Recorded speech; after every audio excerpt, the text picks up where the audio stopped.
Existe una fotografía que muy pocas personas han visto. Una imagen oculta en una colección privada, perdida en algún rincón rural de Kentucky, donde los caminos son de tierra, las colinas cubren el horizonte y el silencio parece más antiguo que las casas que aún quedan en pie. La foto fue tomada en 1973. A simple vista, no tiene nada extraordinario. 27 personas posando frente a una pequeña iglesia blanca de madera, de esas que parecen sacadas de otra época. La luz es suave, la escena es tranquila, y todas esas personas, hombres, mujeres, niños, están sonriendo, como si aquel día fuera uno más en sus vidas. Pero no lo era, porque esas 27 personas no eran simplemente vecinos o feligreses. Todos estaban emparentados entre sí, cada uno de ellos compartía un origen común.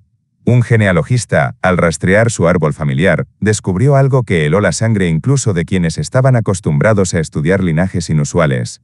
Los 27 descendían de la misma pareja que se casó en 1841. Pero eso no es lo perturbador. Lo verdaderamente escalofriante es lo que ocurrió entre esos 2 años, 1841 y 1973, porque ese árbol, en lugar de extenderse y ramificarse como cualquier árbol familiar normal, se dobló hacia adentro, una vez, y otra vez, y otra. Durante 10 generaciones consecutivas, la familia fue cerrando el círculo sobre sí misma, como una espiral genética imposible de detener.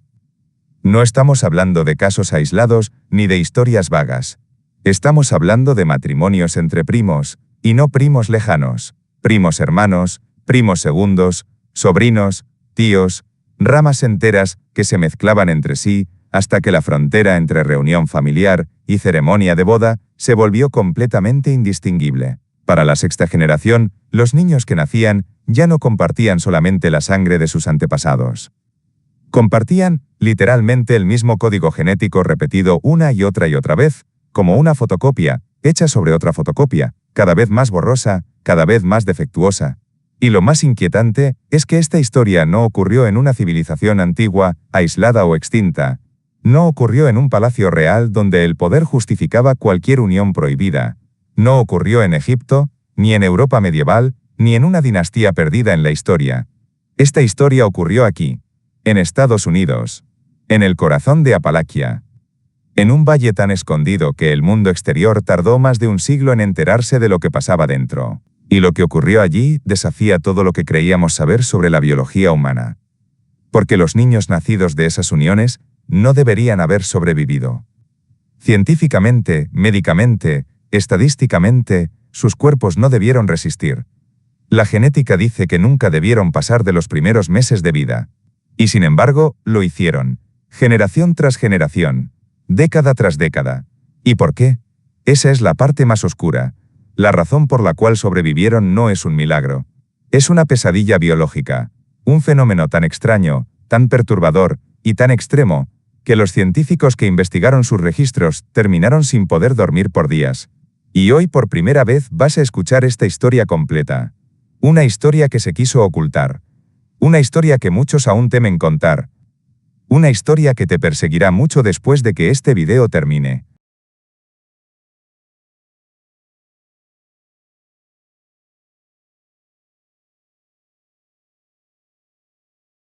La historia comienza con Samuel y Mary Ann, 2 primos segundos que se casaron en 1841. Vivían en un valle tan remoto que el pueblo más cercano estaba a 2 días a pie. Nadie vio nada extraño. Casarse entre primos no era raro en esa época, especialmente donde el pool genético ya era pequeño. Tuvieron 9 hijos. Y aquí inicia el patrón.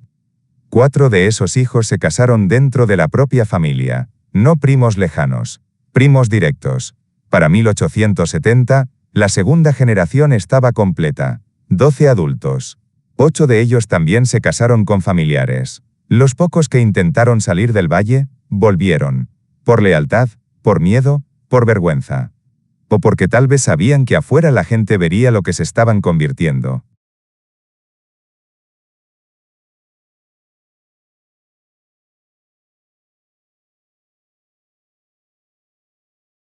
Para 1890, la 3ª generación ya mostraba señales. Nada evidente, pero señales pequeñas, más mortinatos. Niños que hablaban tarde. Un niño con 6 dedos. Una niña cuyos ojos no seguían el movimiento. El doctor local anotaba todo en silencio. Pero el daño ya estaba hecho. Cada matrimonio entre primos hacía que genes recesivos defectuosos se reencontraran una y otra vez. Y para cuando alguien quiso reaccionar, ya era tarde.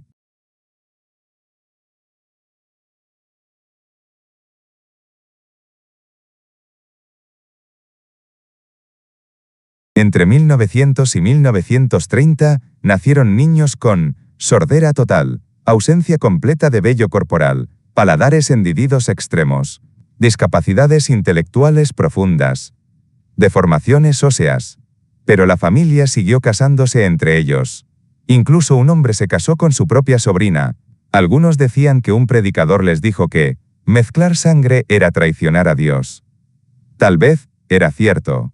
Tal vez era solo la excusa perfecta.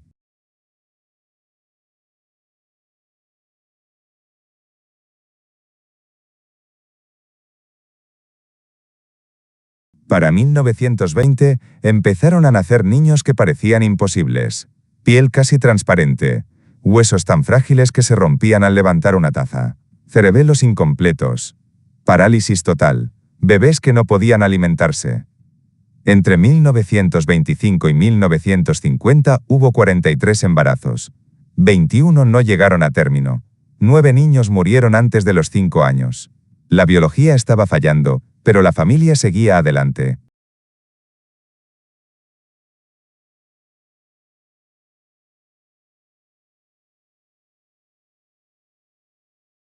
Tres hermanos nacidos en los 30 sufrían un trastorno severo.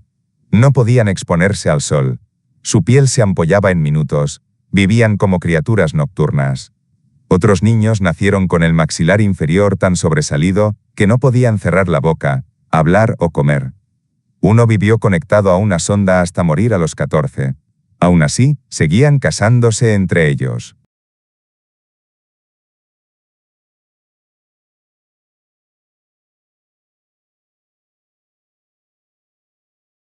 Aquí viene lo más inquietante. Los que sobrevivían eran más resistentes a las mutaciones. No porque estuvieran más sanos, sino porque los más débiles ya habían muerto. Es lo que la biología llama depuración genética. Pero el precio fue terrible. Niños que no mostraban emociones, que no lloraban, que no sonreían, que eran descritos como muñecos.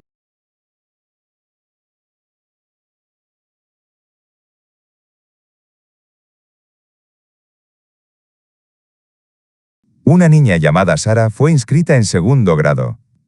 Tenía la piel manchada, dedos fusionados, ojos de distintos colores que no se movían juntos, y ausencias epilépticas que la dejaban mirando la nada. El Estado acudió. Encontraron 6 niños más, malformaciones severas, retrasos extremos, sordera, deformaciones óseas, pies girados hacia adentro, problemas cognitivos profundos. Descubrieron que no era una familia. Eran 6 familias, todas descendientes de Samuel y Mary Ann. 40 personas afectadas. 4 generaciones colapsando. Pero un abogado local detuvo la intervención. El caso se cerró en 1977. Y el silencio volvió.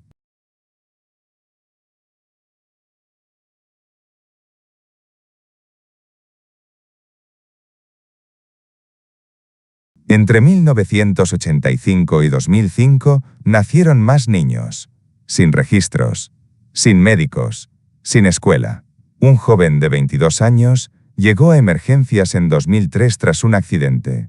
Tenía la densidad ósea de un anciano. Una combinación de mutaciones nunca vista en un ser humano.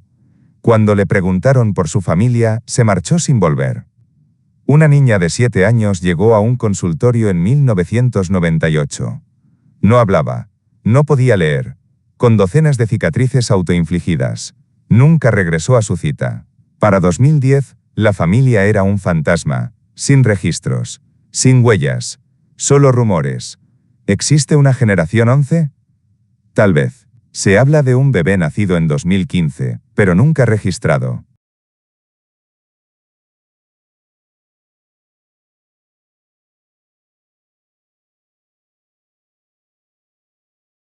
Durante 160 años y 10 generaciones, esta familia se convirtió en un experimento genético involuntario. La ciencia dice que deberían haberse extinguido antes de la quinta generación, pero no ocurrió, porque incluso rota, incluso quebrada, la vida busca una forma, no de florecer, solo de continuar, y eso es lo más perturbador de todo, porque ninguna de estas personas eligió esto, nacieron dentro del secreto, dentro de la vergüenza, dentro de una historia que casi nadie se atreve a contar. Hoy, algunos de ellos siguen vivos, quizá incluso estén viendo este video, preguntándose si alguien reconocerá los detalles, porque esta historia no ocurrió solo una vez, ha pasado antes, está pasando ahora, y volverá a pasar, allí donde el aislamiento y la vergüenza son más fuertes que la supervivencia.